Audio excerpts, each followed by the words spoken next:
Hello and welcome to another episode of the Trash Talk Podcast. I'm out with Dev Sergej. How you doing? I am doing fine. How are you? I'm doing fine as well. And today, Sergej suggested we're going to talk about Dungeons & Dragons Honor Among Thieves, the new D&D movie. And I'm going to assume we're going to start this off by saying, spoilers. I think we're probably going to... Probably, yeah. We're going to like go even if we try not to, there's probably gonna be some in there. I think, you know what, let's just give our general opinion before we go into details, and then we're definitely going to do spoilers. Alright, yes.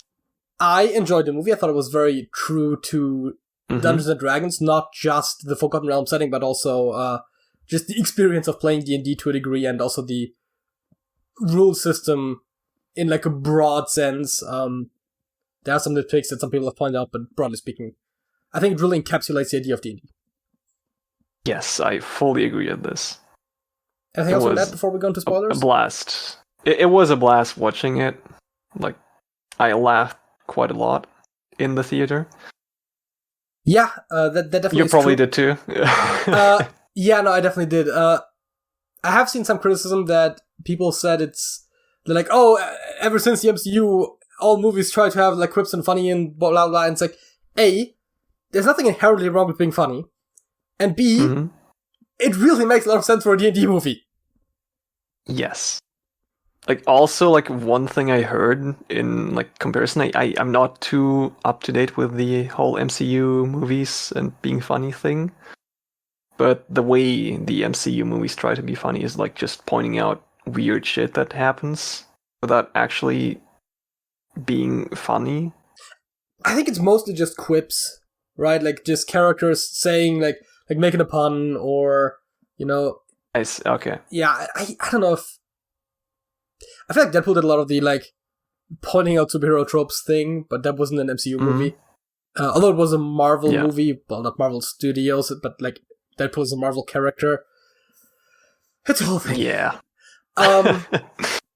So yeah, but it actually fits in D&D, and I don't think I had, any jokes where I rolled my eyes.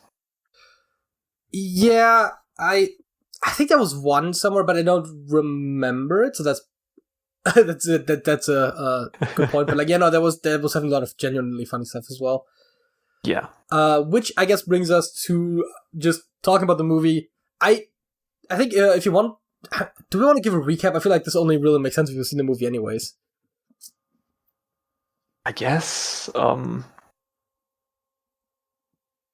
Yeah. So basically, the movie starts off in the Arctic prison where the bard Edgin and Holga the Barbarian are sentenced for... God, I don't remember. I don't actually remember for what it actually was. I know they tried to steal something. Yeah, I mean, it was when in the flashback they stole from the Harpers. They stole a bunch of stuff there, and also I think some people were killed, but that I don't think that was brought up. So they weren't charged in the prison scene. I mean, first of all, they have the scene where I think the hobgoblins brought in and that whole thing, and then later is the parole hearing, basically, where it gets decided whether they get released or not, and that's where they go over the charges again as well, and that's also where we get the backstory. Yes. Also classic D&D style where you just introduce your character. Right, almost. Yeah. I guess in a way that...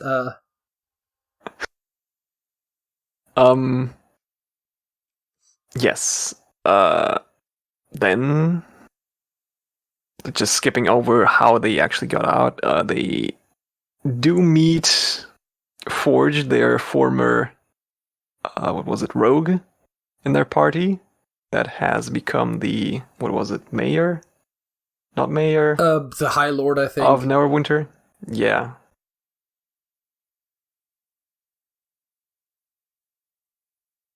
Where he then... captures them, tries to capture them, they escape. Yeah, he's gonna have them killed, I think, and then they just escape, though. Yes. Also a funny scene. Movie was very funny. Yes, the movie was very, very funny. Then they end up recruiting first Simon. Yeah, the also former party member. Yes, the sorcerer. Later, after that, they then recruit Doric, the druid. Following that, they try to infiltrate Neverwinter again to steal the what was the? I think at first it's primarily what was the item called? But they were trying to steal this like the slate or whatever that I forgot what the exact term is. Revives a person. That can revive a person, and also they're trying to free Edgin's daughter, who is, I mean, not really being held captive or anything, but she has been convinced by Forge that she's best off with him. And yeah, then I think the next thing is that to get into the vault, to figure out that they need a Helm of Domination, so they go on a journey to find that one. They meet up with Zenk, who is a paladin, who helps them get it in the Underdark, where they get chased out by a dragon. Also a funny scene. Okay. And then we go into where they try to get back in again. That then leads to them eventually having to compete in the games that are happening in Neverwinter. And then, it escalates, they have to save the town, and the end.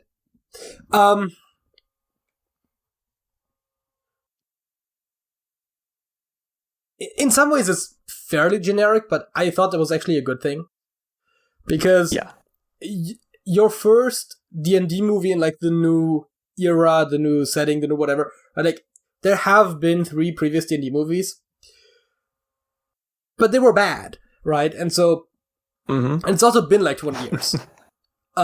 So starting off your franchise with something that very much does feel, maybe in some aspects a little by the numbers, is not necessarily bad, right? It's also the whole general movie trend these days to try to go against audience expectations is not always good.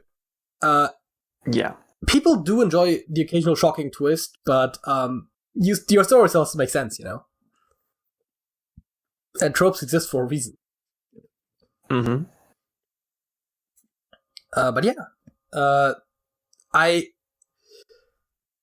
you know what? Let's talk about one of the criticisms that I feel like I've heard the most about this movie, besides the general quippy nature, and that is like what people want to nitpick. Wild the owlbear. Yes. Okay, I mean, the number of wild shapes have been pointed out before by some of the people in our party that went to watch the movie, but the fact that obviously Doric can wild shape into owlbear is not exactly rules as written, and that's fine, right? You don't have to like follow the rules like letter per letter, especially in a movie, but also like that seems like the exact kind of thing that a DM would allow per home rule. Oh yeah, right? Totally. Like just homebrew. Homebrew, yeah. It's like, oh, you want to transform into an owlbear? Because everyone that plays the druid wants to transform into an owlbear, so it's like, yeah, sure, whatever. What bugged me personally about the owlbear is the design. So here we have a still from the movie. The owlbear's a little blurry, but I think you get it. I think it's the bulk around the head that is annoying me, but it somehow seems off to me, right? And so when you compare that to the player's handbook illustration, also the monster manual, I think it is actually the illustration of the owlbear.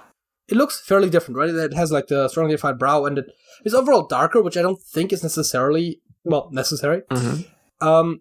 think it's just like the shape is more defined. But yeah, there's more of a shape to it. Like the face is more 3-dimensional, and there's a bit more bulk behind the head as well. And here, it kind of feels like it has like a weird cylinder. Like the neck and the head are roughly the same size, which I guess is how owls look, so it's not that off there.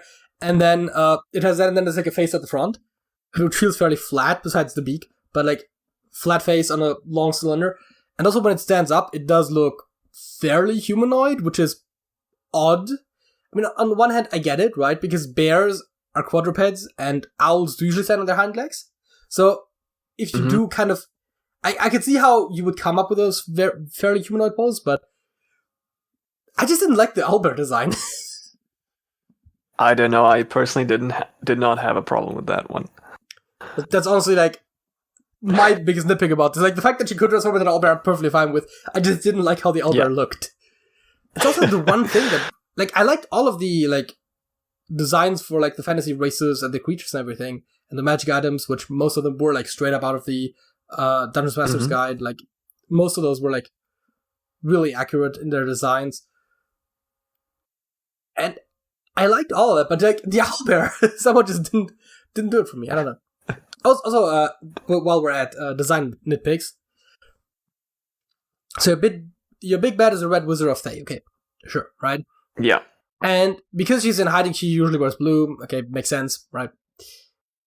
But then, shortly after she like reveals herself and turns her robes red again, she also starts turning like the bottom parts and like some of the edges black, to look more evil, I guess.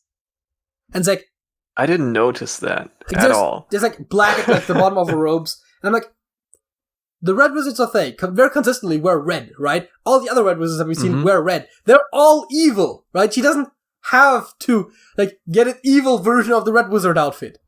Like, no! This goes against the whole principle of the Thayans being evil, right? I mean, the Thayans weren't all evil, blah, blah, blah, the red wizards and blah. Yeah, I get it, right? There's this whole thing in the movie. It's not like Zestam had black on his robes, best I can tell. I mean, not that we've seen much of him, anyway. Yeah, that is true. But there is the flashback scenes where he basically does the exact same thing that she does, and he didn't get the outfit changed. I don't know. Yeah. It's mostly... It doesn't bug me because it looks bad, because it actually looks good, but because it kind of goes against the whole idea of the red wizards wearing red and categorically, like, she doesn't have to set herself apart from them because she isn't any different from them.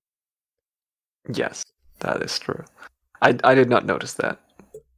I will try to look for it whenever I rewatch this movie. Which we inevitably will, yeah. Yes. I am looking forward to it releasing on other platforms outside of the theater. I mean, to be fair, it was a blast watching that in an almost full theater. Yes. With, I guess, everyone else feeling very similarly to us about the movie, because most of the scenes that provoke laughter, like, had the room laughing and stuff like that. And you also sometimes get the, like, the different variations of laughter is kind of interesting, but it's not just, like, laugh out loud funny, but, like, there's, like, maybe not, like, people going, ooh, but, like, the, when you can, like, I don't know, I don't remember exactly what the noise was that we all made, but it was very similar. It was still a funny thing, but, like, there was also, like, an undertone to it, and, like, you could hear how the reaction was different from the regular laughter, and it's just fun stuff like that. I think it was, like, one or two scenes where, like, Joe and I both laughed, but, like, no one else did, which I also thought was really funny, because we apparently have a very similar sense of humor. I did not notice that. I noticed it, like, once or twice, where I was like, okay, yep, nope, it's just two of us, cool.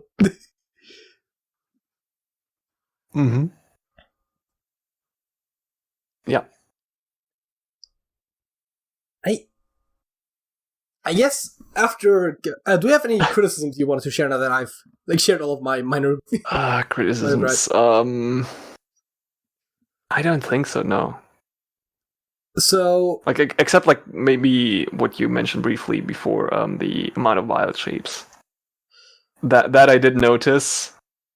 I don't mind quite a bit. I don't mind it too much. I mean, first of all, the new rules redesign is actually, like, the current playtest is for, like, 5.5 basically. Does actually have it so that you can briefly turn from your wild shape form back into your, I will say human form, into your normal form and then back, without having to use an extra wild shape. Okay. So she did it at one point. So technically, like, depending on which rules you use, it might also work. And also every edition had different numbers of wild shapes and blah, blah, blah. Yeah. There's also, in some versions, there's also spells that can do effects like that. So... like, the biggest issue, which honestly was not really part of this, whole scene where she changed wild shapes like 6 times after another was like the extra hit points that you get when you do that. Like forget what they're called. I think, is it just extra hit points? Well, no, actually, when you transform into an animal, you just have its hit points, and then once those go out, you go back to your normal. They're not technically temporary hit points. They're like actually just like hit points. I mean, they kind of act as temporary hit points in a sense, but they're not they technically are not temporary hit points, and you could get temporary hit points on your bestial form, and also you can heal your bestial form, which you would not be able to do with regular temporary hit points, so it's complicated. I see. Yeah. One thing that you, by the way, said earlier that I disagree with is you described Edgin as the party's bard. Well, yes, he is listed as a bard in like the list I used to copy that. Okay, fair enough. I do feel like it is a rogue bard multi-class. So the interesting thing for me is that we don't see him cast spells at all. So in my mind, he basically works almost better as a rogue, but he also never does anything all that roguish. I mean, he does have a penchant for thievery, so there's something roguish about him. But I was thinking, right, to me, he reads more as a rogue with the entertainer background. Yeah. And people talk about spellless rangers a lot, but I've never heard someone talk about a spellless bard. I think there are like some archetypes in some versions. I think there was a spellless bard archetype in 3rd edition. And there's one in Pathfinder, I think there is. I think in 3rd edition, in Dark Sun, there were also spellless bards, but generally speaking, bards have spells. Like, one thing I saw like people mention on Reddit is that he apparently like inspired the crew quite often. Oh yeah, through song. So like that is probably like the bard thing that he does. I'm trying to remember if there's a rogue archetype that also is like a more support role. I know there's some that are more focused on certain aspects, like the assassin kills, the thief steals, but there's also like the scout and whatnot. But I don't remember if there's like a specific. I want to say there's like a tactician or something, but the point being, I can look that up right now. Yes. It's fair to say, though, that the druid also didn't cast any spells, if I remember correctly. I think she only used wild shape, basically, which also gives a good argument for why maybe she should have more wild shapes if she doesn't have any spells. The sorcerer and the wizard were the only characters who cast spells, which does, in some ways, make sense, because in the D&D adventuring party, it almost feels like magic is too common. Not necessarily from a gameplay standpoint, it makes a lot of sense, but if you actually like try to distinguish the characters, right, that's... I think it was a thing that they talked about, that the cast of Critical Role talked about when they made the Legend of Vox Machina TV show. Their bard in the show doesn't have any healing spells. He doesn't heal, right? Because they already have a cleric in the group. And so it would be kind of redundant to have the bard also be a healer. Like, in-game, he has healing. But they only really focus on, primarily on the signature spell, in the show, because a lot of the characters have fewer spells in a way, because you just have so many options as a D&D character, and as a movie character, you kind of want to have them be like a little focused so that you have a bit of an expectation, right? And so, right, I get it. The Vox Machina group, they have a druid, and a bard, and a cleric, and it's like, yeah, no, they would all be able to heal.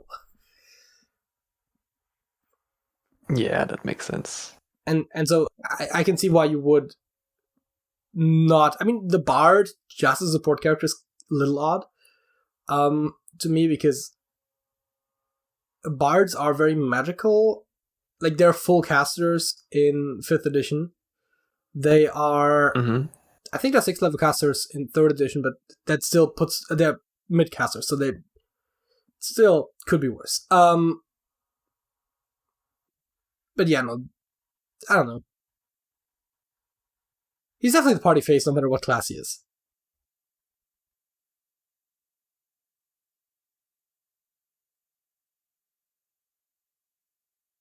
Oh, speaking of specific rules things, right? Holga 100% took the Tavern Brawler feat. I do not know what that is. Tavern Brawler gives you proficiency with improvised weapons, which she uses more improvised weapons than actual weapons in the entire movie, and I fucking love it. Now, it's not a very optimal build if you're actually building it, which is like annoying, but like the fantasy of someone who just uses improvised weapons is always really cool to me, and just actually like seeing that on screen. I mean, yeah, you do oftentimes get that with like your John Wick, James Bond type of characters where they'll also be able to do that. But just, you know, in a fantasy setting, it's just go-to weapon is just potato. Yeah, no, that's yeah. Right. Almost forgot that scene. That was fun. I think there's 2 scenes where he uses potatoes as weapons. 2 scenes? I think so. Because I think I remember seeing her use a potato as a weapon and then later being like, oh, she did it again, but I... Wait, what was it? Was it the first time, like, in the Arctic prison? I think that she just set the potato aside. I don't think she ever used it, although I don't 100% recall. No, like, later in the hearing. No, I think that is correct. Yeah. And then, like, at the end of the movie. Right. So yeah, did you have something specific you want to point out? Because I've been talking again. Not about Edgin, but like Zenk is totally a DMPC. I mean, he's definitely, I would say, no, because like in the sort of stereotypical DMPC is usually like has a very negative connotation, right? And yes, he's very overpowered while he's with a group, but he also only very briefly is with a group. And so, yes and no, but there's nothing inherently wrong with having a very powerful NPC. No. That helps your PCs out when they need it. So yeah. that was not meant as a criticism. That was just like me pointing it out. Yeah, I can one thing I noticed. Yeah. All right. One thing that I want to point out, because I said it's fairly by the numbers movie, and I feel like a lot of the sort of gags and reveals are very predictable, right? So, like, he's always like, "Oh, I think Jonathan would really understand what we're going through. When is Jonathan here?" Blah blah. And then when he, as he grabs him, you see the other guy stamping the paper, and it's a green seal too. So it's like, yes, it's like very obvious to me that, I mean, even before that, it's like, obviously the twist is going to be that their escape plan is completely unnecessary because they get released, right? And so, but we approved your release! It's like, yeah, no, predictable. At the very end, and I will get into big time spoilers, but I mean, if you haven't noticed that we're going into spoilers by now, then yeah. At the end, when they decide to use the tablet to resurrect Holga instead of actually going for Edgin's wife, it's like, that is, from the moment that Holga was dying, that was a very obvious place this was going to go. Yeah. But then they set it up where they show how she has been more of a mother to Edgin's daughter than her actual mother was. For at least, because, her mother died when she was still very young. And then she literally says, the daughter that is, like, something like how important she is, or like how she doesn't know what to do without her, or something to that effect. I forgot what the exact wording was. It's like, yeah, no, if you're doing this whole thing for your daughter, as you said, rather than just for yourself, which he admitted was at least part of the motivation why he wanted his wife back. But then it's obvious that you're going to resurrect the person who was her mother for most of her life, in effect, rather than her actual biological mother. Yeah. So that was kind of also a very obvious thing. So I think there's a lot of those where I definitely saw coming what was going to happen next, but I don't think that makes it necessarily bad, right? And I think that's again, I think it's worth noting, right? Because a lot of people, I feel like these days, screenwriters want to be smart and want to outsmart the audience. It's like, you can just write a straightforward movie. No, if it's good, it's good. Yeah, you don't have to.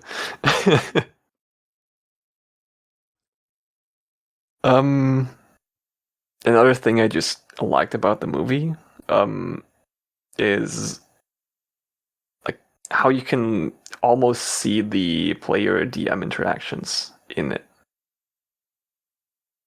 Especially okay, like with the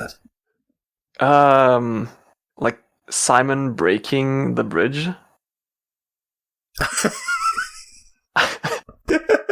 And the DM not knowing how to actually get them across there anymore, so he gives them a magic item that solves the thing. The party then just abusing it for everything. Yeah. And the DM then doing random shit to foil the plans, like letting the painting fall. Honestly, so you can't actually... The painting falling over was kind of stupid because, like, when she was going into it with a knife, I'm like, you're going the wrong way. Because in my mind, she was trying to get under the painting and lever it up. What she was actually doing was she was trying to, like, dig a hole under it. Like, what the fuck? Yeah. You've shown before that you can lever the painting through the portal. Like, you've literally done it in the previous scene. Like, this should have been possible. Okay, whatever, right? But yeah, stuff like that. Maybe it was just like a bad roll. I also find it really funny. Yeah, I also find it really funny that they set up the whole thing with like the helmet, and they're like, nah, kind of tune. Gotta find another way. And then they end up still coming back to the helmet. It also kind of feels very D&D in a way, where it's like, well, this doesn't seem to work. Let's try something else. Well, right. Like, I was a bit confused about the whole attunement thing. Because that is not how I understand attunement in D&D. I mean, first of all, it seemed like it was fairly instantaneous, which normally in 5th edition, which is I think the first one that had attunement, it takes a short rest, which is an hour. Or at least an hour. And the second thing is normally attunement always succeeds. Yeah. I can see why that wouldn't be very dramatically satisfying, right? If you just automatically, like, he puts on the helmet and like he like waits around for an hour and then it's like, okay, cool, we can go now. I'm ready. Yeah. That also completely removes the entire like plot with using the portal gun on the painting, which does feel very much like someone in the party's like, hey, what happens when we shoot a portal on like a plank of wood and then we move the plank? It's like, I guess it's still on there? Okay, hear me out. Which, by the way, if you've ever played Portal, that's not how it works. If the thing that the portal is on starts moving, the portal closes. There's a reason for that. Because it's OP as fuck. Like, the question in Portal is then, if you move the second portal perfectly in relation to the other one, does it still disappear? Yes. Because it also disappears if there's only one portal. Right. Right. Okay.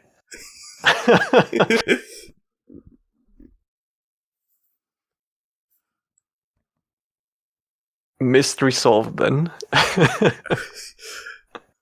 Welcome to a Portal tangent in our D&D Among Thieves discussion. Yeah. I did find it interesting with the party, right? Because that was something that I was a little bit confused at first, because in the flashback they had their party, and I was like, okay, so are they going to go back to that? Are they going to like... And then, so they kind of did, kind of didn't. I don't know if we're supposed to take this as they did their last game, they had their last game and someone moved, and then like later they came back together and they wrote in some new characters. I mean, you're probably not supposed to like 100% see this as like, this is a game that was being played and why are the things happening? But it is kind of... Honestly, I can totally see that as like a real game. Interesting with the party composition. The one thing I thought was a little weird is the Tablet of Resurrection, where part of why they go is because Forge, who was apparently already working with Sofina, was like, oh, there's a Tablet of Resurrection there, which turned out to be true, which he could have just lied about, so the fact that it happened to be there. And then he tells everyone, oh no, it was a Tablet of Riches. He only wanted to do this for the money. Right? He tells Edgin's daughter, like, oh, it's a Tablet of Riches. By the way, what does a Tablet of Riches do? I think it just makes gold. I don't know. The point is, right? I see. I mean, it literally doesn't matter, right? The point is, it doesn't resurrect someone, it gives you money or whatever. Like, he did it for money. Mm-hmm. So, right? The details in a lot of this don't really matter. It just needs to work for the story. So I was like, oh shit. He was in cahoots with Sofina, so he knew that was a Tablet of Riches, and he told him that was a Tablet of Resurrection, and that's gonna be... Well, that's the one thing where, like, the movie got me, where I was like, I thought his first statement, but he said it was a Tablet of Resurrection was a lie. And then later turned out, no, it was the Resurrection all along, which, for some reason, Edgin never doubted. Which I found very interesting. Yeah. Because he's gotten two versions of the story from the same unreliable guy. So either he already knew the item, and was thereby convinced of it. So I don't know, like, the movie never quite explains why he never loses the belief that it's the Tablet of Riches, of Resurrection. Then again, in a real campaign, I could also totally see that happen, where, like, once a player believes one thing, that they're just gonna stick to it, even if they might have reason to doubt it. So in that sense, if you look at it from the D&D perspective, it kind of makes sense. From an in-character perspective, I don't think it makes that much sense, because I was doubting it immediately when he said, oh, it's a Tablet of Riches. I'm like, oh shit, so you lied to him, like, 2 years ago when you went on that mission, so that he would come along. It's like, actually... That thought didn't even cross my mind. He said the truth back then. Yeah. It's like, I think it's the only thing... I mean, there are some plot conveniences, but again, with the meta perspective that you suggested, where it's like, you have to think of it as an actual D&D game, a lot of those go away. But, like, this is the one thing where I'm like, this is just odd. But, for example, in terms of conveniences, right, Sofina is saying, like, oh yeah, no, totally, just send them into the games. It's a great idea. It's like, you wanted those people dead from the get-go.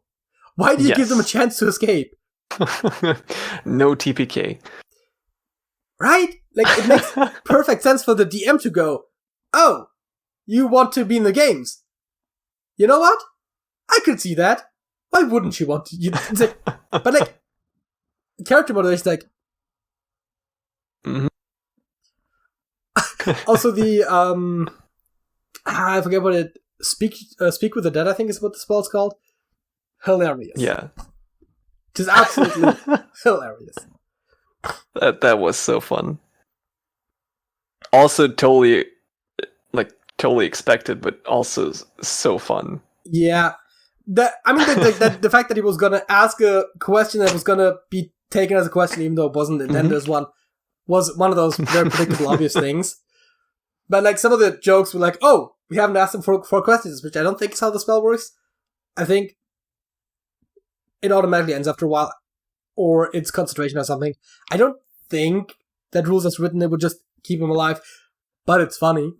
In D5E, speak with the dead. No, it's speak with dead. I believe that's what I said. Yes. I added an extra "the" in there. Yeah, I heard that. Yes. I don't recall exactly the wording of that one, but let's just say that that was a really funny thing, but, like, they had to ask them more questions so they would actually die. Also, of course, really illustrating how that spell would work in some ways, where, like, of course, the sort of genie-esque, like, oh, I'm just answering a question, like, even if you didn't have it, which seems like a very, like, the exact kind of dick energy that you would expect, like, a DM to sometimes bring, where it's like, oh, let's make your job a bit harder as the players for no reason. But then also, the whole, like, which is the exact DM advice that people will give, where it's like, oh yeah, my players are just abusing the spell, it seems way too powerful. It's like, yeah, but they can only tell you what they know. I think it actually might even say that in the spell, where it's like, they can only tell you things that they would have known. And so it's like, oh, yeah, no, I died before that happened. It's like, oh, shit. They got the next one. Obviously, the getting the wrong brother was very funny, but... yeah. like, and then I slipped and fell. It's like, oh, you died before the battle? Oh. But he said he gave the thing to you. It's like, oh no, that was my brother. Yeah. So the spell duration is 10 minutes, by the way. After that, and it's like, I think it was a post-credit. Was it the post-credit scene? Where, like, he was, like, still there and said, someone asked me a question. In credit. Yes. Yeah, the mid-credit scene, whatever. But it's like, yeah, not how the spell would work. But also, it's way funnier if it does work that way. Yes. So, I'll allow it. And I think you kind of have to see it that way, right? A rule of cool is very much still an important thing. Like, is it cool if this happens? Let's let it happen. I mean, it probably also would be a stupid idea to use a gelatinous cube as a means of escape, because those things are nasty to be in. Yeah. But they were like, yeah. Oh yeah, I called the mimic. I wasn't exactly sure which chest it was going to be, but I immediately was like, when I saw the chest, I was like, yeah, those look almost exactly like a mimic are too. It's like, one of those has to be a mimic. Sure enough. One thing that I'm not sure if we ever saw close enough, how many legs did the Displacer Beasts have? I'm not sure if we ever saw them, like, close enough to, like, or far enough, because oftentimes you just see them from the front, and it's not really easy to tell. Mm-hmm. I think 4. Because canonically they have 6. Huh. But I also tend to forget that, so it's also, like, totally a mistake that you could make. Because, again, I used to forget it all the time. Like, every time I see the Displacer Beast, it's like, oh, right, they have 6 legs. Because of noticing that I noticed that, I eventually then remembered it, but... Yeah. The Displacer Beasts were also so good. I love Displacer Beasts, that they really used them the exact way that they work, basically. Like, the illusions and everything, like... Yeah. Although you could always tell which ones were the illusions, because only the ones casting the illusions had, like, the blue. So if it didn't have that, there's a good chance... I mean, either it wasn't using the illusion part at the time, but more likely that it was just an illusion. Which I think Hulk actually uses at one point when she saves someone from the Displacer Beast, because I guess you could tell that was an illusion because she dives through that one.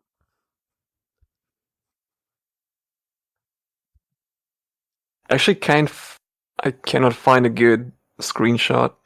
Again, right? I don't know if they ever told them in an angle where you would have been able to see it. There's gotta be. D&D Honor Among Thieves Displacer. I mean, the other thing is, I don't think, as you said, it's out on streaming anywhere, so you're probably only going to get most of the screen grabs from the trailers and stuff. The very first shot has it in the air, but it's so blurry that I can't really tell. There's a GIF. It looks a lot like 4. Let's see. It does. Yes.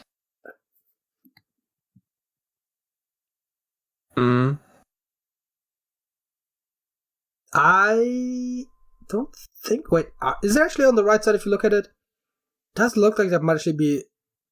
It might be. You'd have to go frame by frame, which is a bit hard to do. Yeah, this one doesn't even have... Sometimes the GIFs have, like, show all controls, and you can... This one doesn't seem to have that. I know there's a still frame here where it does look like there's a paw here, one there, and one there. Although this one is admittedly like right behind the cloak, so it's hard to tell. Could be a foot of one of the characters. It is possible. I mean, this side you can't really tell. It's not that easy, man. And seeing it, obviously, at real pace is like...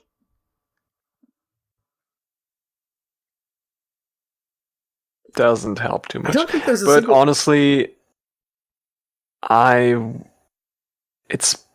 probably did it correctly, considering that they had so much correct detail in other parts.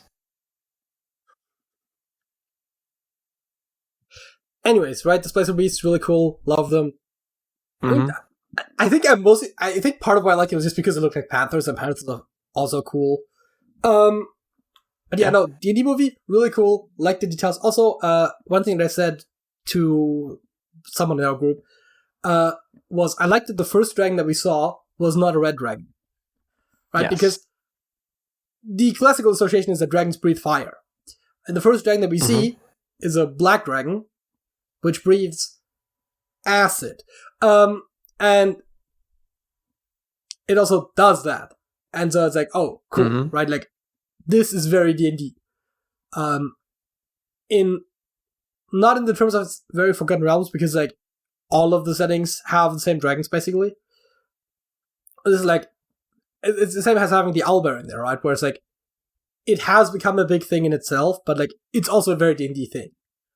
And so having, like, all of the classic D&D monsters in there, you know, you had a Mimic, you had a Gelatinous Cube, which are, like, the classic dungeon monsters. We didn't really have a big-time dungeon in that sense, although there were certainly scenes where it kind of felt like that still. I mean, the Neverwinter Palace felt a bit like a dungeon. And also the arena was basically an artificial dungeon in a way.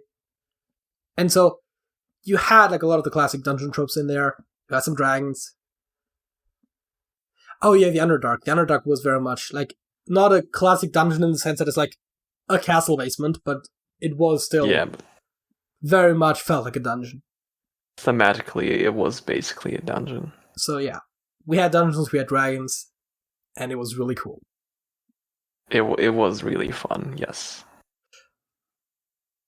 I've been talking more than I thought I would, in a way, and I've also feel like I said less than I thought I would, like content-wise, about the movie. Mm-hmm.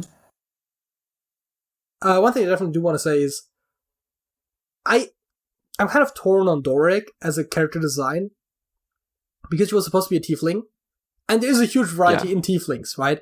But almost always when you see them, they have, like, an unnatural skin color. They almost always are, like, red, white, like, actual, like, albino kind of white. Or I think I've also seen ones in, like, black, again, like, actual, like, black and stuff like that. It's like, she just had, like, a human skin color, which is, like, fine, but I would have, in a way, for tieflings, liked her to look less human. I mean, I guess in a way, the entire cast looked very human, right? You have your half-elf, you have your very human-looking tiefling, and you have a bunch of humans. Mm. I get why they probably didn't go for that, because it's like a whole thing, although skin color in particular, we've seen, is not that much of a hindrance, right? If you look at Guardians of the Galaxy and, like, every other character is, like, blue or green, it's like, that totally works. You could have done that. I mean, she very much looks like a druid, and obviously with a lot of green because she's a druid, and then obviously, yes, gingers and green go together. Like, I get that the whole look overall worked. It's a cool, like, she's a very well designed character, and it gets druid across very well. It, in my mind, just doesn't get tiefling across that well. Yes. Yeah. Fair. I actually had forgotten that tieflings have weird skin colors. I mean, I always think of, for some reason, when I think of tiefling, the first thought is, like, red, probably because they're very demonic looking, and a lot of classic demon designs are also red. Not like D&D demons necessarily, although some of those are as well, but, like, just demons and devils in general. I think the one the players have might actually be more sort of purplish. I tried to recall. What if I just Google tiefling? Also, I think they actually pronounce it tiefling in the movie, if memory serves, which I appreciate, because there are a lot of people that say tiefling, and that's wrong. Okay, it's not. What? Okay, so in the English language, there is no direct distinction between IE and EI. right? And it only really depends on where in the word the letters are, like which letters come before and after it. Well, before, what is it? I before E except after C, that whole thing. So, English speakers sometimes have a difficulty distinguishing between those two. Happens up when they try to speak German as well, for the ones that do try that. But obviously Tiefling, presumably being derived from the German word tief for deep, because they're deep ones, because, they have ancestors from the lower planes.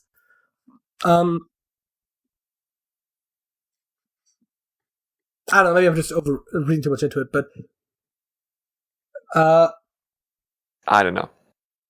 Also, while I didn't immediately find the image I was looking for the official Player's Handbook one, this is what comes up for Tiefling as image search, right?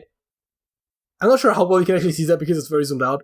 Well, I didn't even zoom out, but that's just how the preview images are. But like, all of them have like funky skin colors. Lots of blue, lots of red. Right, a lot of red, a decent amount of like blue and purplish. Now, strictly speaking, not all of them are technically Tieflings. That's a magic character, that's Tybalt. He is like a half demon, but he's not technically a Tiefling because he's not from D&D. But anyways, right, like... I see, yeah. Is that I don't know, that is a Tiefling, but some of them look like Draenei, but that's probably just because Draenei do generally look like Tiefling a bit. Yeah, some of those do look a bit like... But yeah, no, it's just... Even the ones that do have, like, more human-adjacent colors, still oftentimes have, like, a slightly purplish hue to them, like World of Warcraft Night Elves, I guess. But yeah, it's like... So, I get that, like, the very traditional Tieflings, I think, did look more human-like, sort of back in the Planescape days, but... Yeah, that... I personally, if you have a Tiefling, would have preferred them to look less human, but... I have, like, some very minor design nitpicks. But overall, I really enjoyed the movie, and there's very little negative to be said about it, which is why all of my criticisms are, like, so very detail-oriented, where it's like... And even oftentimes it's like, I would have preferred they do this another way, rather than, I think this is bad the way they did it. Yes. Anything else you want to say? Because I feel like I've gotten way off the rails. I don't think so, no. And I'm also sorry about it's a good movie, like a 9 out of 10. Which brings us to our facts of the week? Have to right. No facts. Facts first. No, facts first. I may have not had my outline in front of my face, which is why... Well, it's not why I was confused, but because I was trying to pull up Squirrel while... Anyways, what is your fact of the week? So my fact of the week is that I have finally understood the whole P versus NP thing and what it's about.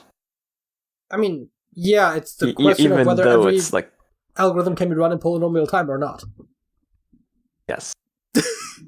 It's like actually really, really simple, but I could have told you that. I don't know why. Yeah. Like, it just somehow did not click until, I think, like, yesterday. That it's like, the question is, like, how fast you can find a solution compared to how fast you can check if a solution is correct. Yes, although I think it generally does effectively boil down if every algorithm has a solution in polynomial time. I think is basically the question. Wait, no. Wait, can you repeat that? Well, as far as I understand it, the main question becomes whether or not every algorithm can be determined in polynomial time, right? Because NP is non-polynomial and P is polynomial. And so, if P equals NP, then every non-polynomial algorithm could also be determined in a polynomial time. I mean, yes. But yeah, just the distinction, like what is NP actually about? Or like NP complete, rather.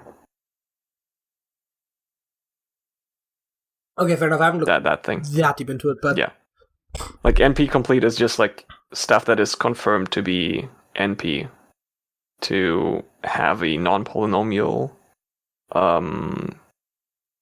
finding, like to find a solution. It is non-polynomial, and the solution checking is polynomial. Oh, is that a requirement? That is what.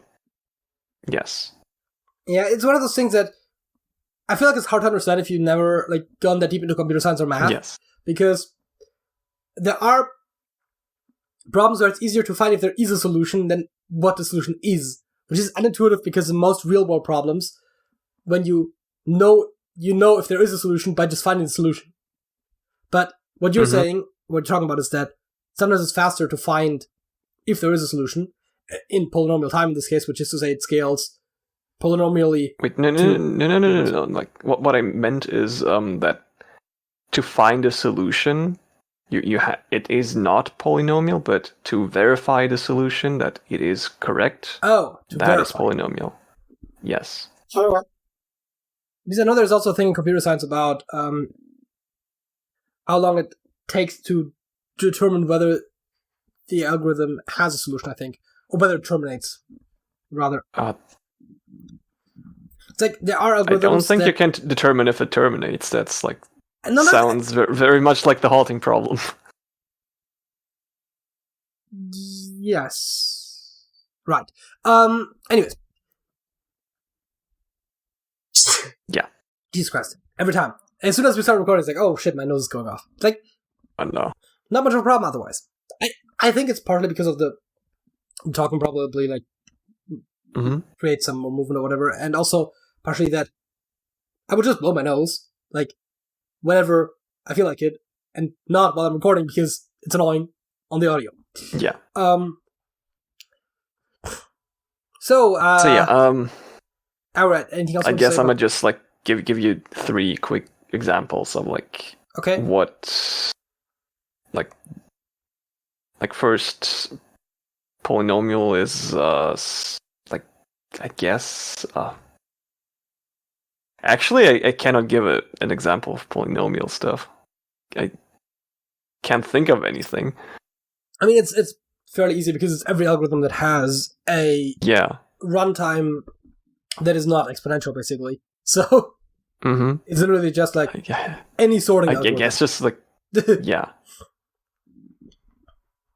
I guess.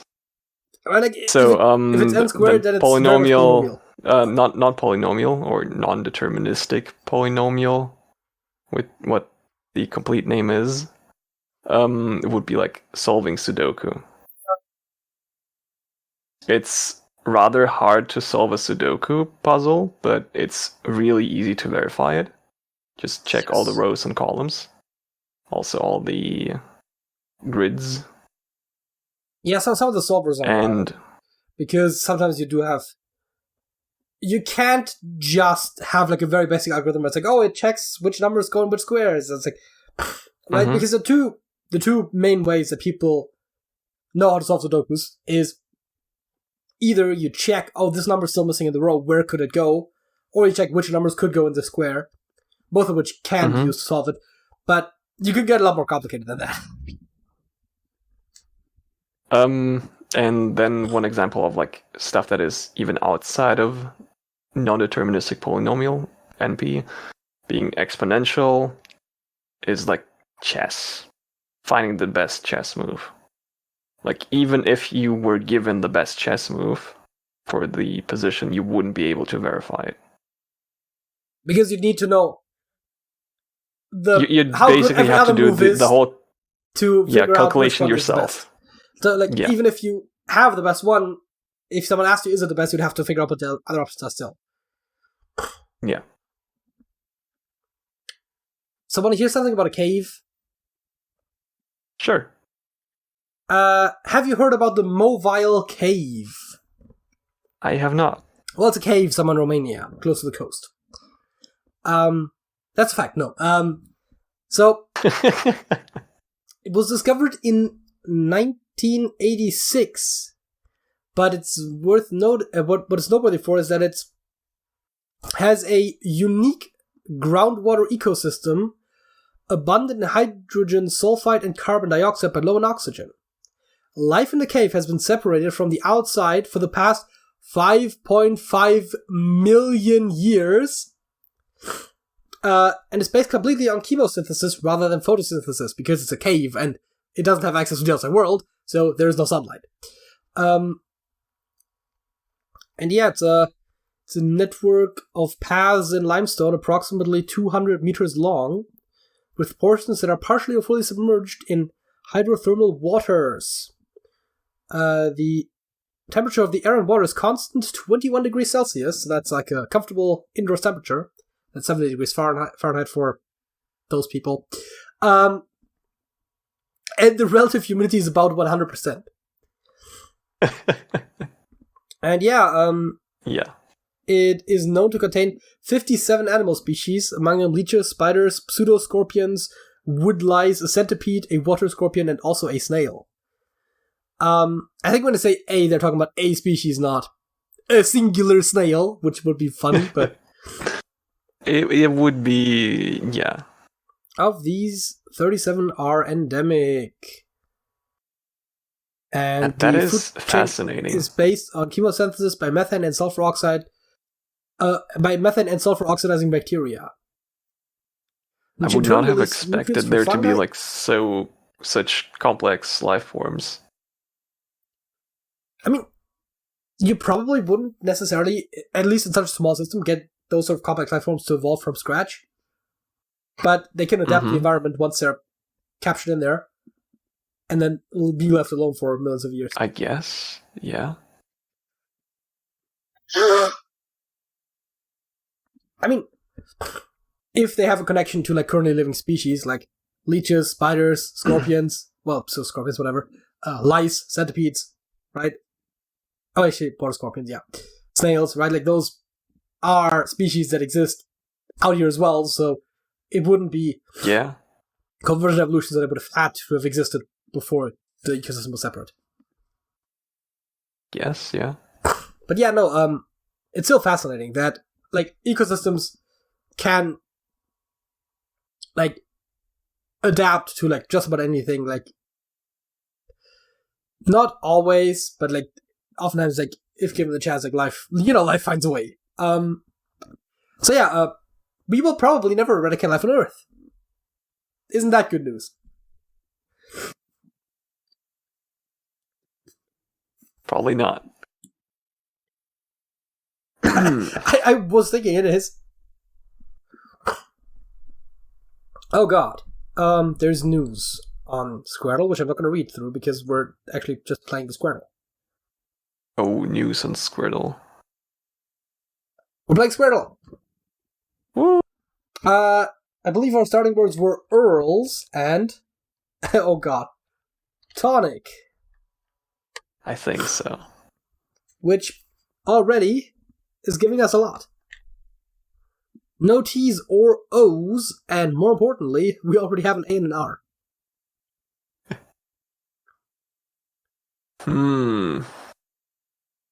R-I-N-I? No, I'm just looking at, R's over there. I-N-I.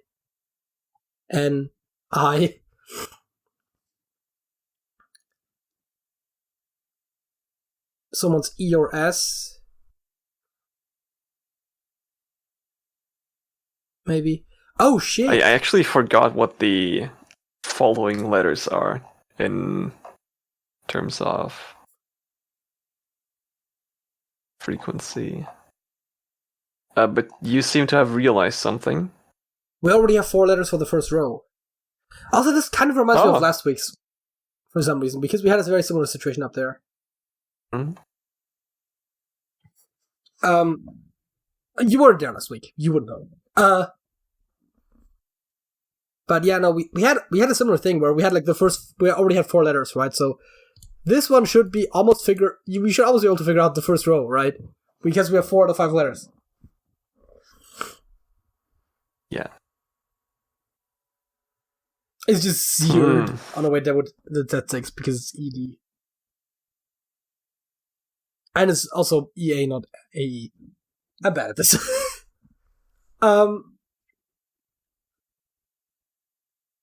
I don't know, raise would work there, but yeah.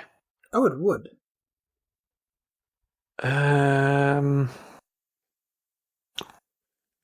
So next letters in the frequency would be M, D, G, and H. M, D, G, and H. I mean, we probably don't want to go for, like... I mean, we can't go for all of those, and it doesn't really matter anyways, but... Yeah. So... Do you have any... Well, you said, what did you say would work? Raise. Which would put an I because right I there. don't see any contradictions. Yeah, but would be a lot of I's. You know, I was just thinking we could maybe try that, especially because that tells us more about where the other I's go anyways. Mm-hmm. So how about a word that starts with I, maybe has an A or a C, and then maybe an N somewhere?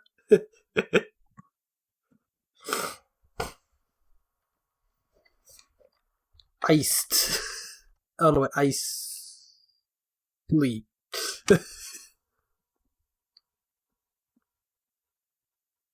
Yes, the word I'm looking for is icy, I know. Yeah. How do you spell... I think like that, right? Icar. You said something about an H.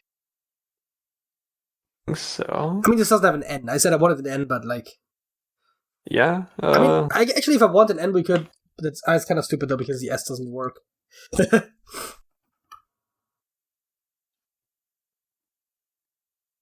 Also, no O's. That's actually... Actually, that's also the percent problem for Icar, actually. No O's.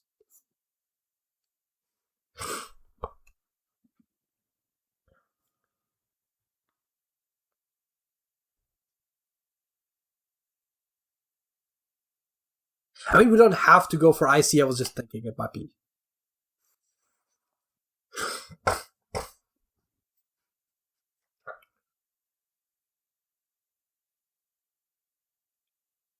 Yes, it seems like a tough letter combination. Which, theoretically, if we were a computer, would be good, because that limits the search space, but... The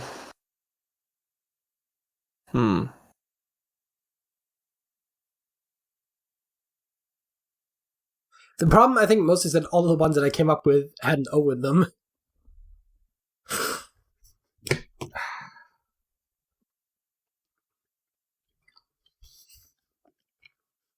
Yeah, starting with IA also doesn't seem... Yeah, I mean, Ian comes to mind as a name, too but that's well. literally it.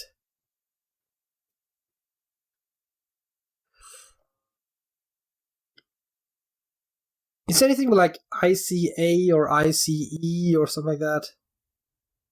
I mean, ice, obviously, with ICE, but like... all of the ice ones that I came up with were too short.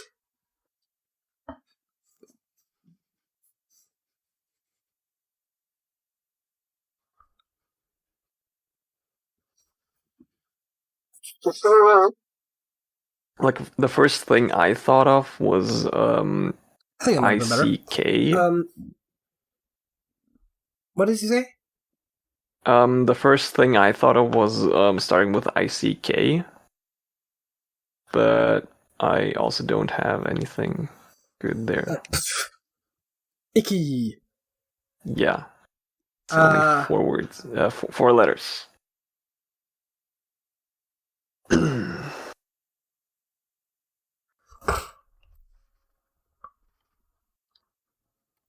Iceer doesn't work. Wait, Iceer. That's how that's spelled, right? I mean, the eyes Probably feel overkill, is. but it does almost fill the entire grid with eyes. I mean, yeah. This does test everything except for the last row and column for eyes between what we already have in this.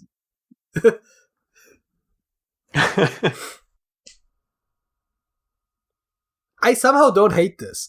Oh, actually, the R can't be there in the row necessarily, in the column necessarily, but it could be in the row, so I'm not too offended by it right now, but it does technically not work there. But at least, unlike the S I had before, it does at least work in one of the two options. I mean, sure, I don't think we will find anything good anytime soon. Oh! Well, excuse me! Is it just rigid? Probably. Because Perhaps. I'm thinking, I mean, obviously, it could be one of those at the end, and then one of those columns has it somewhere else, but it feels like a good guess to put the two eyes there. Just, Yeah. And then the only word that immediately pops into my head is rigid. Which you haven't actually tested for G's or D's at all yet, is the other thing. Should probably do that. Okay, what else have we got? We got some more stuff. C's. There's only two spots that the C can go. It can either go there or there.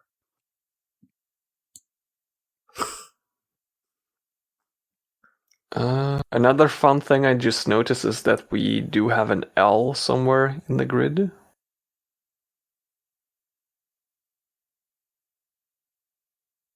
From our first guess. Yeah.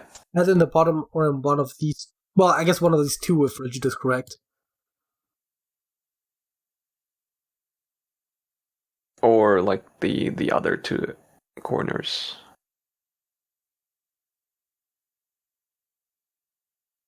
Or not corners, edges, I guess. Yeah. Yeah, I guess there are still a couple of spaces for that. I'm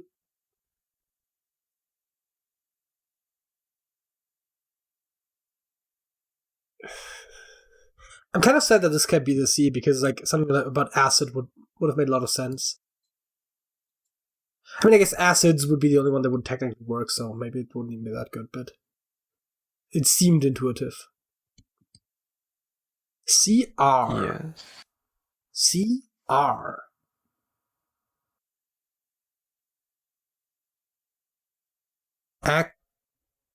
Yeah, I mean, accurate. Yeah, I mean, sure. Okay, so there are words that have CR in second and third spot. That is technically possible. I was trying to be like, oh, this isn't possible, CR, and then go like, then it must be here.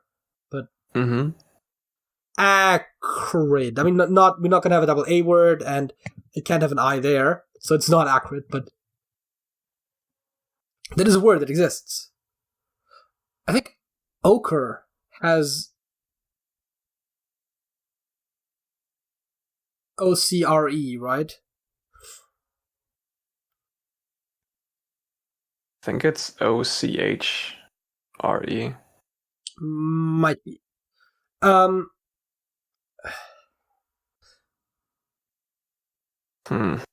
Acre? Right, yeah. So yeah, the main point is there are words that have CR in them. It's not common, but it's possible. True. How about we just try for C anyways?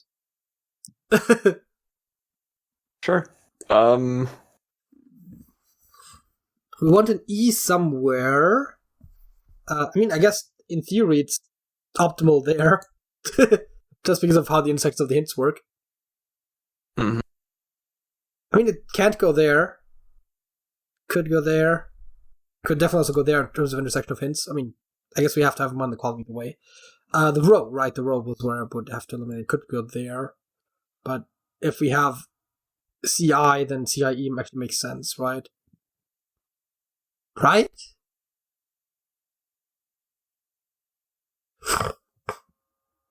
It made intuitive sense, but now that I think about it, I can't actually come up with anything that does do that. CIE. Well, science does it, I suppose. But Yep, that is the one I'm also thinking about, but a bit too long. yeah, because if we want one of those letters up there, it almost seems like S would make sense, right?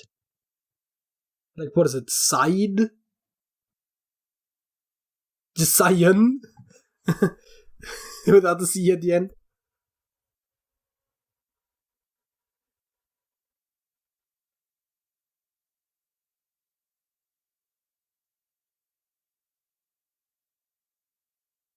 You know what? May I just try side and cyan to just see if they're words? Just on the off chance. Yeah, sure. Side and cyan. Okay, no. I'm starting to think that this is maybe wrong. Probably. We could try... Is there anything like this?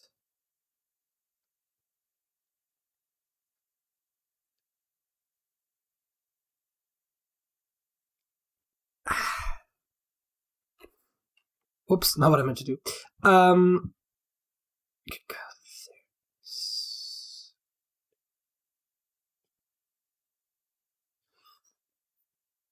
All of the ones that I could come up with that sound fun that are like that follow this pattern, which also is in a way just as possible almost, don't actually work, right? You have like sire and sign and like words that are just not at all spelled that way. But because in science, right, like the C is silent, you end up having a lot of fun things that seem like they might work, but don't actually. I mean, sign is spelled completely differently, but English. Yeah. Side. Right? It's like...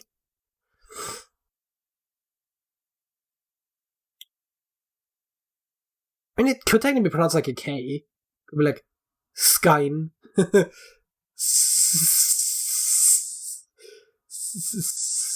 Skyer.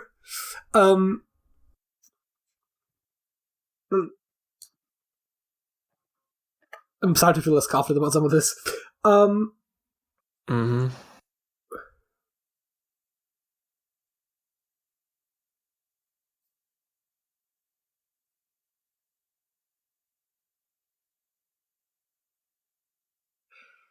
Actually, weird unrelated question, but how likely do we think that the E is to be there? Because this row and column both need one.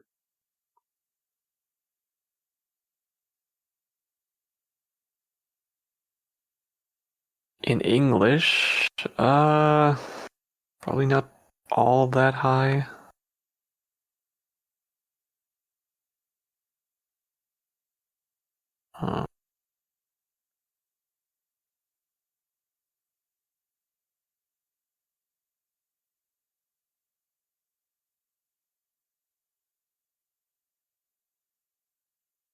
Oh shit!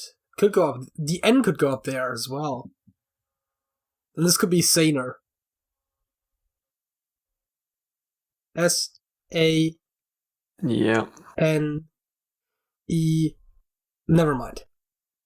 No R. Wait, no R there. R could be there.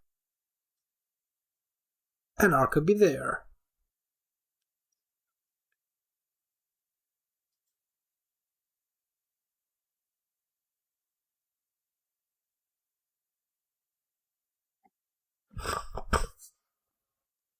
I feel like the S wants to be there. Well, yes. Because of, again, because of the intersection, right? And then, if we say that this looks wrong, because it should be seer, not there, then I guess the E goes there?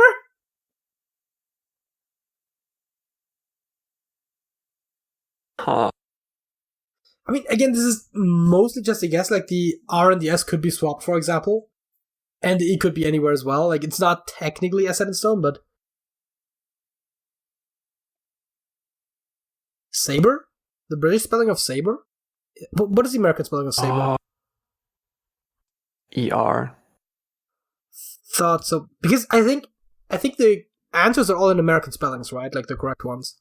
Or do they... No, there's definitely some either, right? I think there's also British ones. Because this looks like a word. Mm-hmm. That it does. Oh, do you want to try rain as the answer for this one?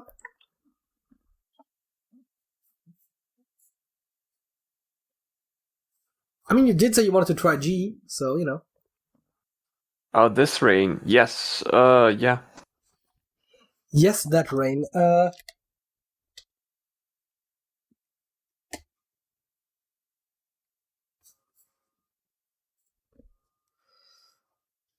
I mean, at least the I is correct.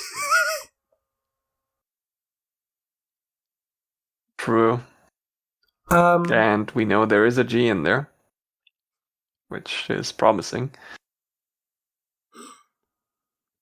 And we know this column does need an E, which I guess we did already know, but now it can only go one of those two spots. And this one starts feeling more likely, right?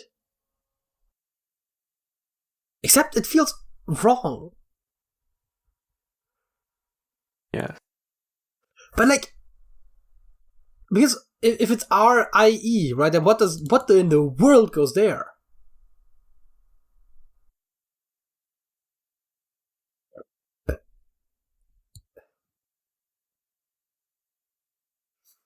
And if it's not, then it has to be E's there.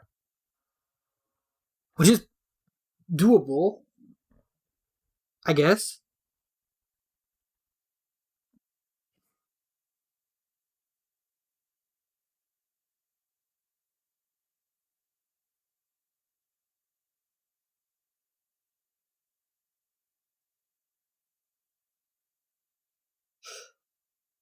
I'm not the biggest fan of what I'm writing down here, but it does technically work.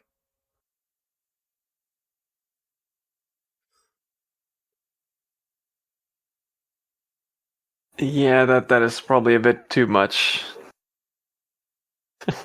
Okay, so I already had the E written down in the D, right? And then I know this row needs an E, and if it's not here, then it's there. So I have those two letters written down, right? And then I noticed it needs to have an N somewhere. It could very well be here, but then what in the world? Right? Eldon? I don't know. Also, the thing is, right, about the N, I was like, I didn't notice that this also needed an N, which is just even more interesting, but this also needs an N, right? So if I go here as end, because that makes sense to me, and then it was ender, but that doesn't work, so it's ended to me. Like, to me, this makes sense is the weird thing. It makes sense, but it's not, like, probably a bit shaky. And then this column would still need an N in that case, which I guess goes there. Wait, actually, that is the only place that it can go if the G and the B are correct, because it can't go there. Yeah. So then that row has its N either way, so that strengthens my case for ended. I guess. What else do we still try it? There's still two spots that the C can go, but SCR seems odd, so I'm putting it there. CN as the word end. CR is odd? Like scribe? Oh yeah, it does work. Scrat. Like the character from Ice Age. Never mind. Scram. What did you say? You just said scribe, right? Which doesn't work. Yeah, which is one longer. Yeah. Scram, Scrad, Scrack, Scraw. Yeah, I think Scram out of those is probably the best. I mean, it could technically be mained, as in something with a main. But I feel like mind is more intuitive. I mean, it's not like we're short on eyes.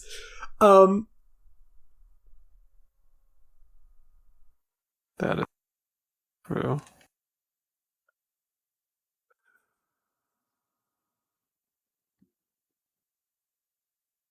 This one still needs an E. Mm-hmm. A-E-I. And there's only one spot where it can really go, assuming everything else is correct. Begin? Well, it can't be an I. True. Yes, we tried that. And be gone are two words that needs an extra E. I mean, I feel like we have a lot of vowels in our current grid here, but I also feel like we're very close. Oh god! So, okay, you know what this is? What? It could be begun, that is true. But you know what this is? This is a regular Squirtle grid that we just filled in here. Yes. Like a non-weekly. Yes. Begun is very much possible, you're right. You have absolutely no hints on the use.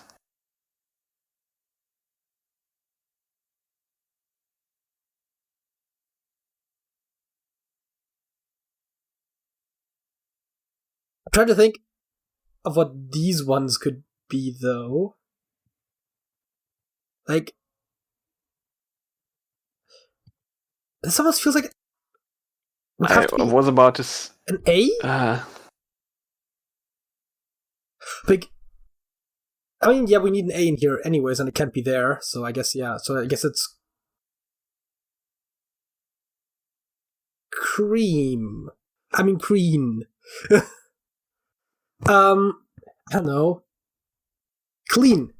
Clean, yeah. We do still need an L. I forgot about that. Clean, and then this one is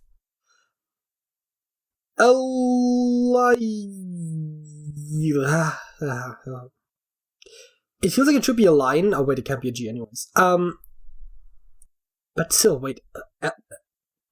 What is it? Elimini? Elegy? Elipi? What? Eliwi?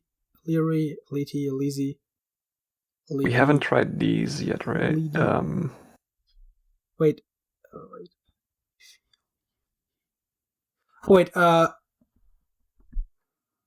what would this be anyways? Raid? No, wait, raided is too long.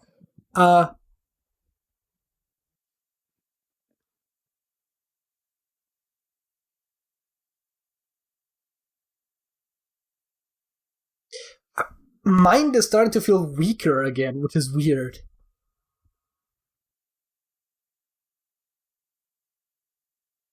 I mean, to be fair, I think that I was just a guess from the get-go, right? Oh no, the M came first from Scram.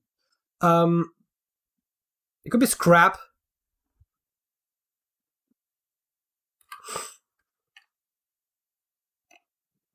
And that could be Pained. Which I guess, like I said, it could be mained before, so it doesn't really change. I mean, it could also be Pined. Come to think of it.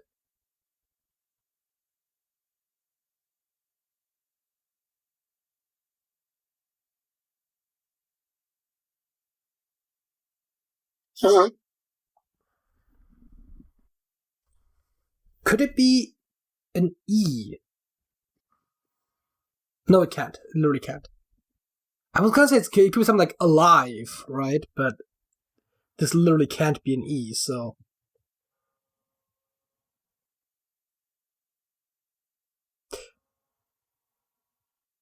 I'm wondering right now, should we try to guess one of the two hints that we currently have penciled in, or something in that vein?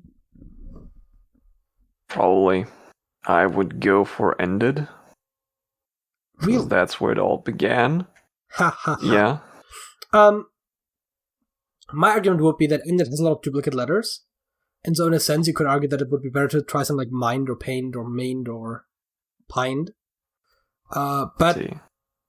The counter argument to that would be I get that too. That the other option gives us more for the first row, but then again, the first row is closer to being solved than the first column, anyways.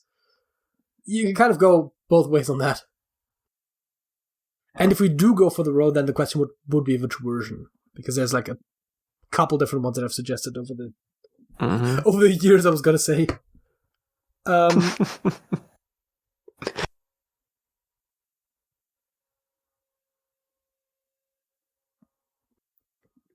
Yeah, no, I would probably still go for ended.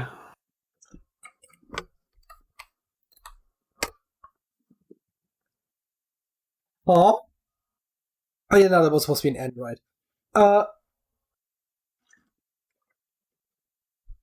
Okay. So at least we need an end. At least we now know that that is correct.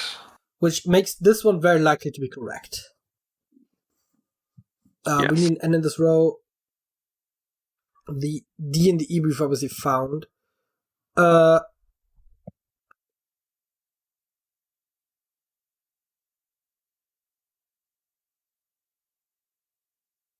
we do scram or scrap? I think scrap. Because I'm not 100% confident that scram is actually a word.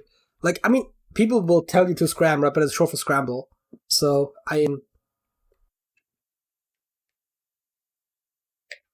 Yeah. Shucks. Please tell me we didn't already know that there were no P's.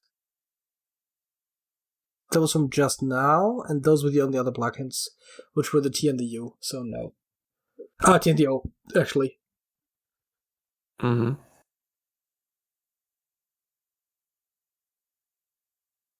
I mean, scran is not a word with an N, though, right? Don't think so. Doesn't ring a bell.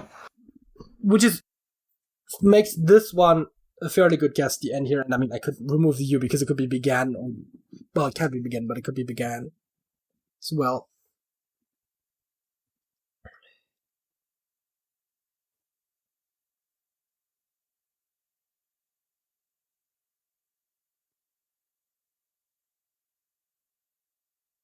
I mean, we could just guess clean and see where it takes us, but obviously if it's correct, it doesn't give us that much info.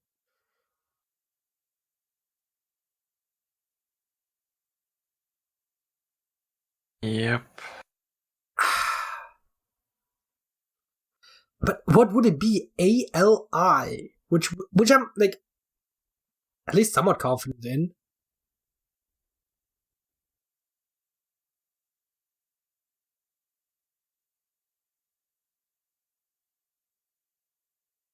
Because then we still need it to be ALI something without an E, so it can't be alive. It can't be a line because neither the G nor the N would work. Mm-hmm.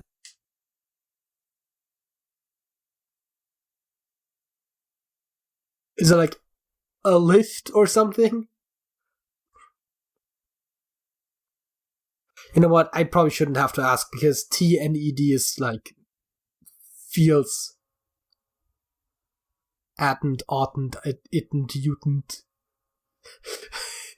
Like stnd. Like I guess this probably isn't a T even if a lift is a word. Yeah, true.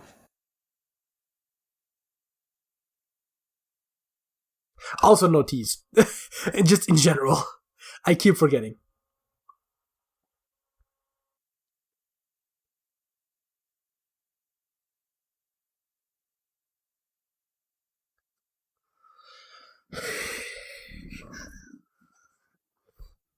I mean, this one basically would have to be a consonant, right? This one would be as well. And this one is a vowel, which is either an A or a U. What is this? Alibi? I mean, I did say I before and then suggested that it was mind. That is good. And then this is... I was gonna say abode, but it doesn't work. Not that. Abade?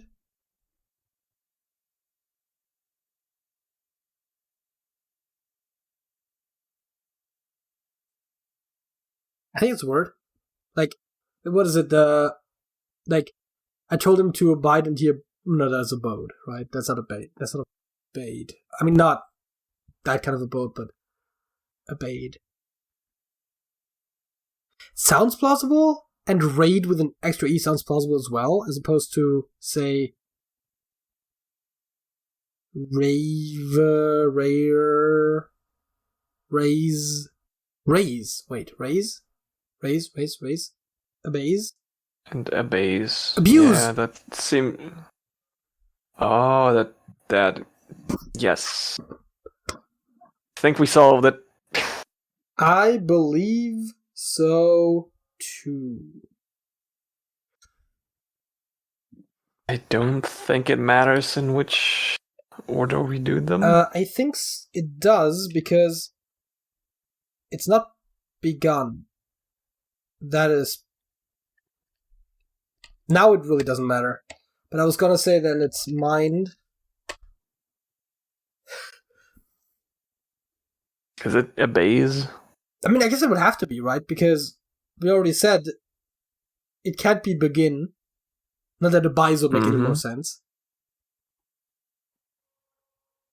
And it's not going to be a vowel. So I guess it's began. So abase was right after all. Abuse seemed so much better.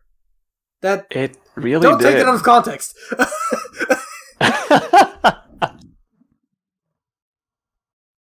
Because begun and abuse both work too. So we have saber, clean, rigid, abase, mind, scram, alibi, began, raise, and ended. And now, define abase. To lower in rank, prestige, or esteem, synonym debase. Now, debase I've heard of before. Yes. To lower or depress, to throw or cast down. To cast down or reduce low or lower as in rank, office, condition in life, or estimation of worthiness. To depress, to humble, to degrade.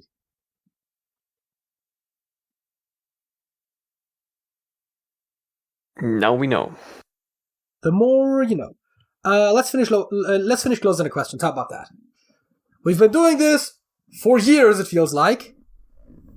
And we're now doing the last 9. Is that how numbers work? Yes, I think that's how numbers work. Actually, wait, no, it's the last 10 because it's 91 it's plus. 10, it's yeah. not after. It's not. Yeah, no. Right. I had the logic right of how counting works, but then I forgot that we start with 91, not with 92. Anyways, do you think some people are naturally luckier than others? Probably. So, no, because I don't think there's... I mean, luck doesn't really exist in any sort of measurable sense. It's just chance, and it happens to sometimes affect you positively and sometimes negatively. I don't think any people are inherently luckier in as far as that they are more likely to succeed at a game of chance or something like that. Or good things are more likely to happen to them for no discernible reason. Yes. However, in the totality of circumstances over a human lifespan, some people will have had more fortuitous things happen, some will have had more infortuitous things happen. That is still chance. Yes. But I guess at the end of your life, some people will have had more luck. I just don't think that's because they're luckier, if that makes sense. That is a good way to phrase that, yes. I fully agree with this. How long is your commute to work? Well, whole 2 seconds. Fair enough. Yeah, I mean, I'm a college student, so I don't currently have a job, but to college it takes me about 30 to 45 minutes one way. Yeah. How many pets do you currently have? 0. Same. Do you prefer taking baths or showers? Showers. I do, in theory, like the appeal of a bath, but also haven't taken one in years. Showers are just so much more practical, is the thing. Yeah. Have you ever left your country? This is a funny question to ask Sergej. Yeah. Yes, I have. I am currently outside my country. Yes, that is exactly what I was getting at. I have two. I've been to Austria, which, I mean, depending on what time in history you're looking at, but yeah, no, it is very much a separate country to Germany. And then I've also been to Italy, which is even further south. But as I have previously stated, I've never left Axis territory. That is not like because I have some sort of affinity for the Axis powers, but just because that just happens to be the two other countries that I've been. What's your favorite book genre? I guess fantasy. I guess sci-fi.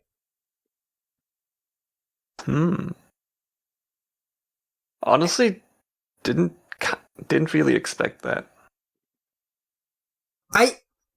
I think I've read more sci-fi books, but at this point than fantasy.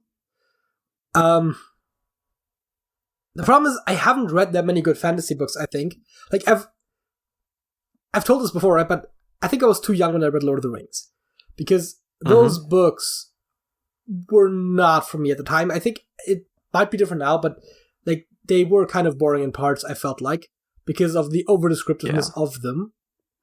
I read Harry Potter, which I did enjoy as a child, but also in retrospect, there are a lot of things that are not that great about Harry Potter. Like it's fairly basic, and some of the plots don't actually make that much sense, maybe, but like at the same time, like whatever, like they're fine, but they're. And then I have read some of the Shadowhunters books, which I did also enjoy, but there's also some stuff about those.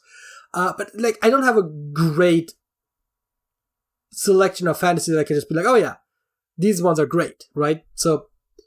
Yeah. But for sci-fi, I've recently read the Foundation series, which is fucking amazing. And I've been reading a lot of the Doctor Who novels, which are actually shockingly good. Like, really? I wouldn't say they're better than the Foundation novels, but they are pretty good. And somehow I didn't expect them to be that good, I guess because they're like book tie-ins to a TV series, basically. Even though Doctor Who is so much more and has been for a while, but the Eighth Doctor Adventure novels that I've been reading, which aren't even the most popular series of Doctor Who books, have been pretty good thus far. And I feel like half of the time when I'm reading one of those books, I'm like, oh god, I wish they made an episode about this, rather than like, I mean, I enjoy reading it, but like, sometimes there are like visuals that you would like to see, and sometimes it's just like, this story is just so good, and like, there have been episodes that have been much worse than this. And, I mean, the most recent one that I've like, out of the Doctor Who books that I've read was Kurzweil, which is like, okay, that one probably doesn't lend itself to being on TV because it was kind of gory here and there. It's basically about werewolves. But also, they rip people apart and shit. So, Would probably want to not, like, show that off screen or something. Yeah. I generally for fictional genres, tend to generally lean fantasy or sci-fi. But I think I prefer sci-fi overall. I mean, I'm also like, Doctor Who is one of my favorite TV shows, and now also my favorite book series, but, Yeah. And also, I'm really into, like, Star Trek.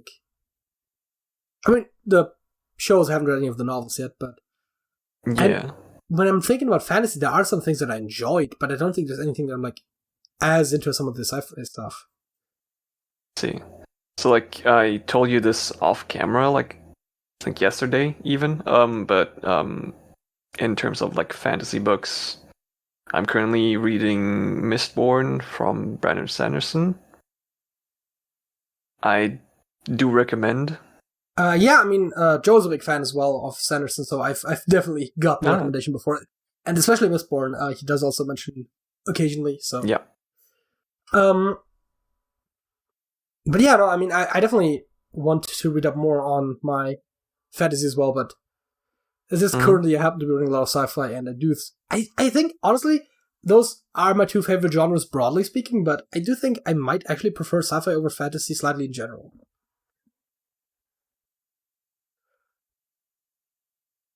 Where did you meet your best friend? At school. Yeah, same.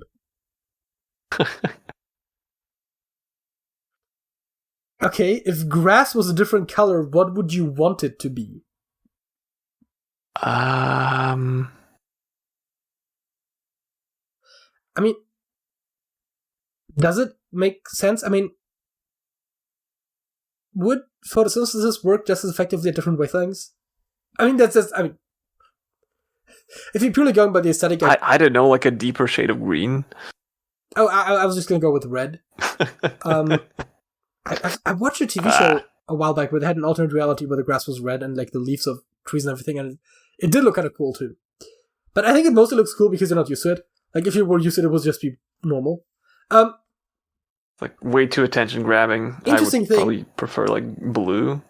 Well, they're kind of sort of similar. I was going to make an argument here, right? If it's not just grass, but all like chlorophyll, right? Well, I mean, technically there are all different colors of chlorophyll, but like if green chlorophyll at large would be replaced by a different color, then our entire color perception would be different. To accommodate for that. I mean, sure. Like, assuming we ourselves don't change. I mean, yeah, obviously. Just like overnight. No. All of a sudden you wake up and all the grass is red. It's like, huh. Should I be concerned? I mean, yeah, obviously, realistically, you probably want to go with like a slightly darkish blue, probably, because like the least obstructive, like, or maybe like a yellow or something, like a pale yellow. But I wouldn't go for yellow. That seems depressing. I mean, it's like when grass gets too dry, sometimes it turns a bit yellowish. Like it starts yellowing. Like, but yeah, obviously, like the red is like very in your face. It would be cool, but it wouldn't be practical. I answered a question with a cool answer rather than practical, but I haven't done that one for a while. On a scale of 1 to 10, how creative are you? Like, perhaps, maybe if I try a 3. I mean, it depends on what kind of creativity we're talking. I'm kind of sometimes good with coming up with like interesting, like large-scale concepts, and I'm fairly okay at like remixing ideas, but I'm not very good at like actually like writing a story from like, or like planning a story from like concept to execution, like all the way through. I think in terms of ideas, I'm probably, and I mean also there's like creative doesn't just mean like fiction, right? It can also mean like creative problem solving. That I think I'm decent at. I think the creative problem solving and a lot of the more sort of abstract artistic ideas, I would consider myself like 6 or 7. But in terms of like actually like coherently producing a piece of art, like whether it be a story or, I mean, I can't draw, so but like anything like that, probably more so like a 2 or 3. But I do think in terms of like the I don't know. My mind tends to go play sometimes. Like when I see a story, I'm like, oh, here's how I could have done this differently. How I would have done it better, right? But like, I would have never gotten to the point that they were at before, right? That's the other thing. So yeah. Oh. Ooh. Hey, Sergej, all things considered, is your country getting better or worse?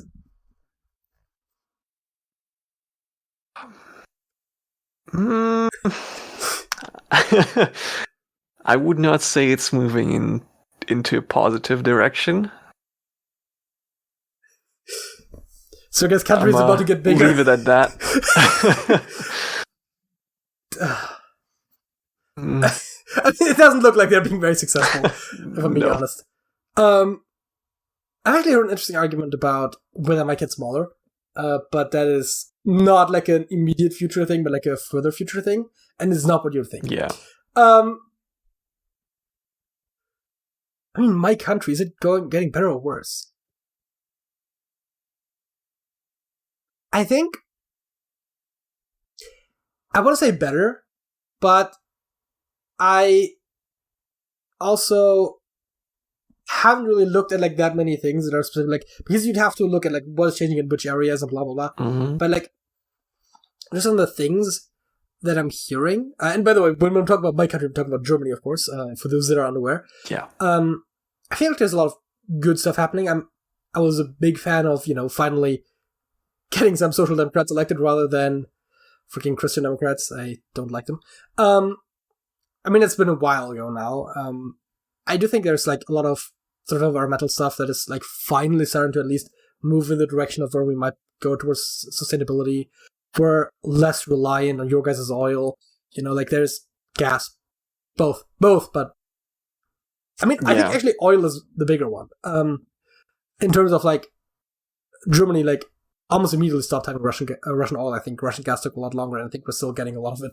But like, so in that sense, there are positive movements. I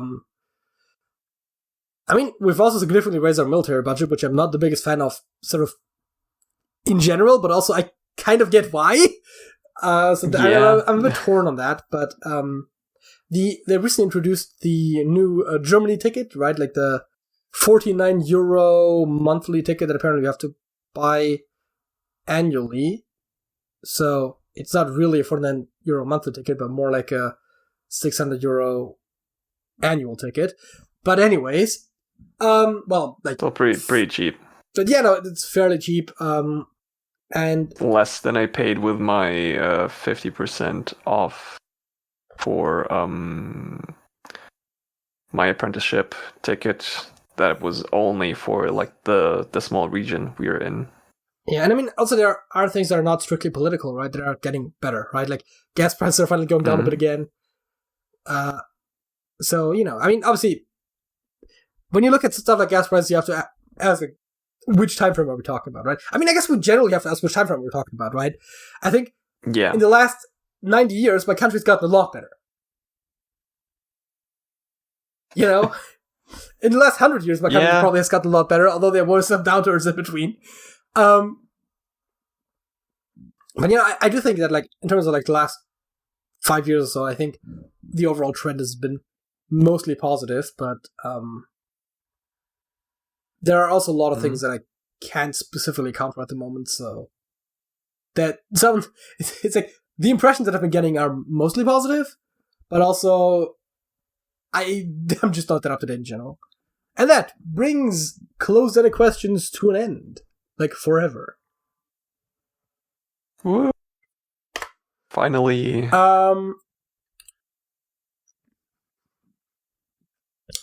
And that also moves us to our next segment, which are the songs of the week. So, okay, what is your song of the week? My song of the week is Hypno Dancer by Lil Big.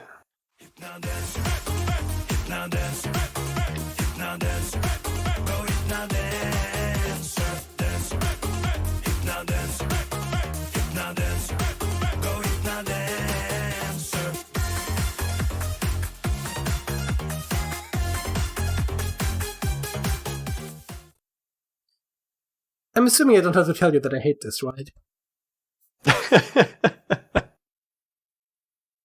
Yeah. I mean, like, the art is nice, but the music...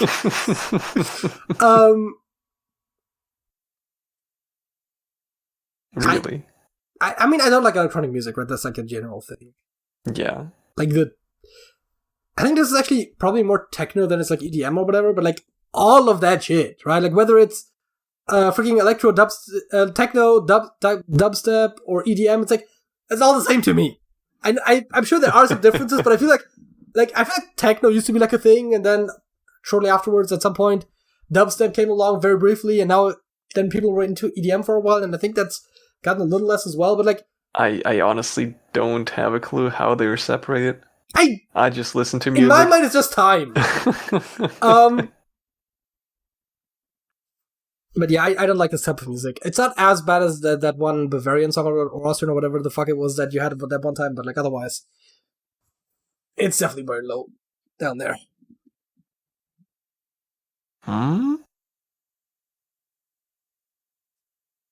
Don't know which song you mean, but I don't remember what it's called.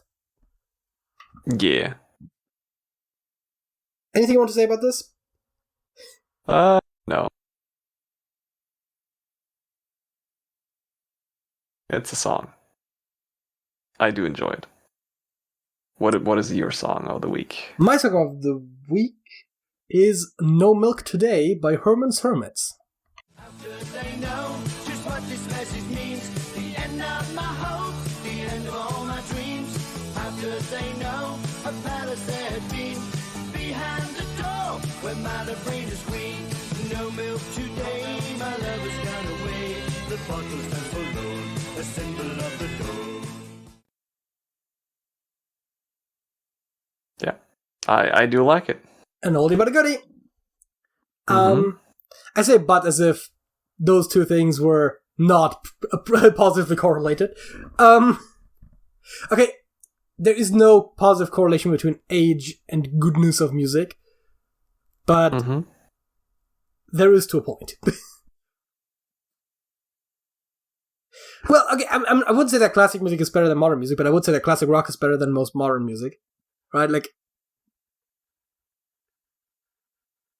I'm not going to start telling you something about like freaking Beethoven and Mozart, but I am going to start talking about the Beatles and the Stones. You know, that's sort of where I'm standing. I mean, Probably just survivorship bias.